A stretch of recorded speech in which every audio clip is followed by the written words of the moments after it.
Na condição de inscrita, a senadora Simone Tebet, 3 minutos.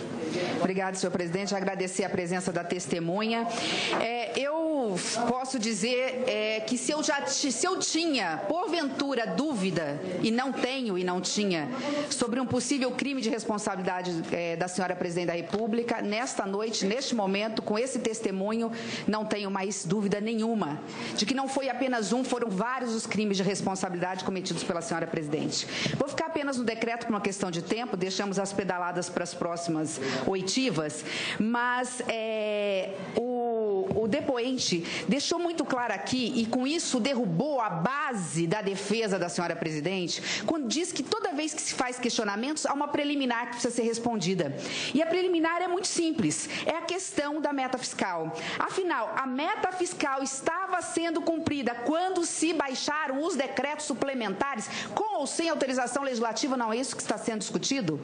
Se a resposta é não, como foi amplamente, sobejamente demonstrado aqui, não poderia a senhora presidente da República, porque não é onipotente, ela não poderia baixar decreto, ela tinha que mandar uma lei para esta casa, porque senão violaria, como violou, a separação dos poderes. E aí ela cometeu mais um crime de responsabilidade previsto na Lei 1079.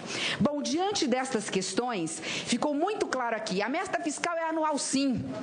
Ela é anual, ninguém discute, mas, como disse aqui o depoente, no artigo 8º da Lei de Responsabilidade Fiscal, ela tem um controle, o controle é bimestral e quadrimestral, justamente para não permitir que um governo irresponsável gaste o que tem e o que não tem, maqueie as contas públicas, dizendo que está tudo bem no ano de 2013, no ano de 2014, caracterizando fraude eleitoral, e mesmo no ano de 2015, e depois disse, não, eu me enganei, agora no final do ano vamos arrumar essa meta fiscal, e fez tudo aquilo que queria fazer.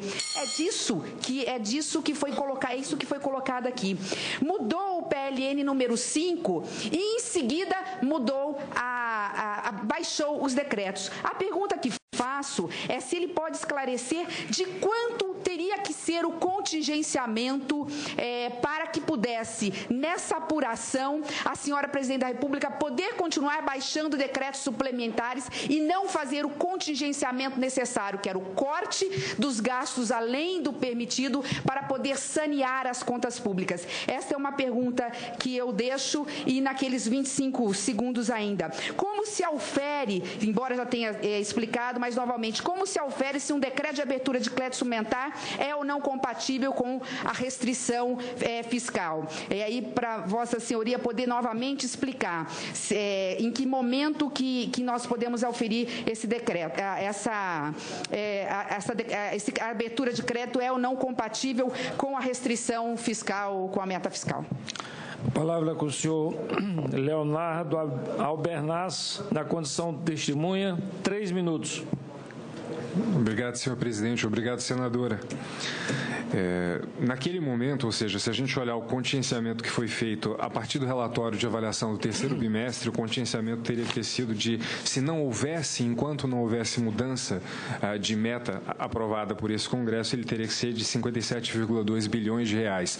Isso desconsiderando possíveis efeitos das chamadas pedaladas fiscais e das distorções que elas provocavam. Então, pode ser que esse valor, quando você juntar esses fenômenos, ele possa ser um pouco maior do que apareceu aqui. Acho que esse é um primeiro ponto, né? Essa é a primeira pergunta, já respondida bastante objetivamente. O segundo ponto é a questão da averiguação da compatibilização. A nosso ver, a confusão está sempre relacionada a essa história de verificar se existe um controle na abertura e se existe um controle na execução, na autorização ou na execução orçamentária, não é? E é claro que a nossa legislação, ela prevê em vários momentos, como eu disse no início, a necessidade de controle da própria autorização. Deu exemplo da LRF, como poderia citar exemplo do artigo 5º, né, da LRF, quando trata do PILOA, como poderia dar exemplo da LDO e da própria Constituição. Ou seja, a expectativa é de que todo projeto de lei, não só o inicial, mas qualquer alteração que venha a ser feita ao longo do exercício, seja compatível com a meta. Essa aferição defende desses dois controles. Um controle da execução, que é o primeiro, logicamente, aquele que é mais próximo do controle. Se o controle da execução estiver funcionando, fica válida aquela delegação que o Congresso concedeu no artigo 4º, que afinal de contas trata disso, ou seja, daquela exceção ao regramento geral da Constituição, permitindo então que o Poder Executivo abra decretos de crédito suplementar sem submeter ao crivo do Poder Legislativo. A partir do momento em que o controle financeiro não está funcionando, então funciona mais claramente e evidentemente o controle da autorização legislativa. E aí cai aquela delegação e, portanto, toda abertura de crédito suplementar deve então ser toda abertura de crédito suplementar que possa de alguma forma reduzir ou deixar de ajudar na recomposição da meta, ela deve então ser submetida a esse Congresso. E é razoável imaginar isso, pelo menos por dois motivos. Um motivo é o controle político imediato que esse Congresso vai querer ter, e é natural que queira ter, especialmente em situações de escassez, como estava evidenciado naquele momento. E o segundo é a própria intenção de compelir o próprio Poder Executivo a cumprir a meta, porque uma vez que ele esteja cumprindo a meta, ele mantém a flexibilidade que ele tinha antes na gestão orçamentária. E a gente sabe que esses dispositivos eles estão nas leis orçamentárias pelo menos desde 2002. E eles não foram colocados pelo Poder Executivo, eles foram colocados na lei orçamentária originalmente pelo Poder Legislativo e seguem essa redação atual, exatamente igual a essa redação atual, pelo menos desde 2009.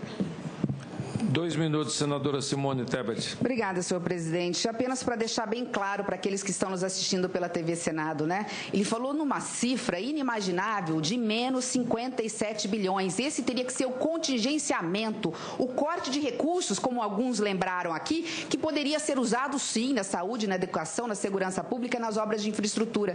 Por que não foram usados e por que haveria que ter a necessidade desse contingenciamento? Porque se eles tivessem feito o dever de casa anos anteriores, especialmente 2013 e 2014, e não gastando além da conta e violando preceitos legais e constitucionais com o intuito de ganhar a eleição, nós não teríamos que contingenciar e muito menos a senhora presidente teria cometido crime de responsabilidade em relação ao ano de 2015. É isso, é essa a vida real do povo, como alguns dizem aqui. Eu quero aqui apenas explicar e lembrar que, inclusive, na LDO, o resultado da meta fiscal, o resultado primário, estava estabelecido quando chegou a esta casa em 114 bi positivo. Ou seja, superávit de 2% do PIB. Quando nós votamos por frustração de receitas e outras coisas mais, nós aprovamos em 55,3 bilhões positivo ainda, correspondendo a 1% do PIB. Nós diminuímos em praticamente aí pela metade o nosso superávit. Mas o PLN número 5, que chegou aqui em julho, antes dos decretos, mas não depois da aprovação do PLN, ele já previa uma alteração para 0,1% do PIB de superávit, que significa 5,8 bilhões. E 3 meses depois, nós aprovamos com um negativo de 0,9% do PIB em 51 bilhões de reais. Imagine, saímos de 114 bi positivo para menos 151 bi. Como é que nós erramos em torno de quase 150 bilhões negativos? Esta é uma pergunta que só tem uma resposta. Falta de planejamento, falta de gestão fiscal, de responsabilidade fiscal e maquiagem das contas públicas. Senhor Leonardo Albernaz, testemunha, na condição de testemunha, 2 minutos. Acho que não tem pergunta, não, presidente. Não houve pergunta? Não. Passo a palavra na condição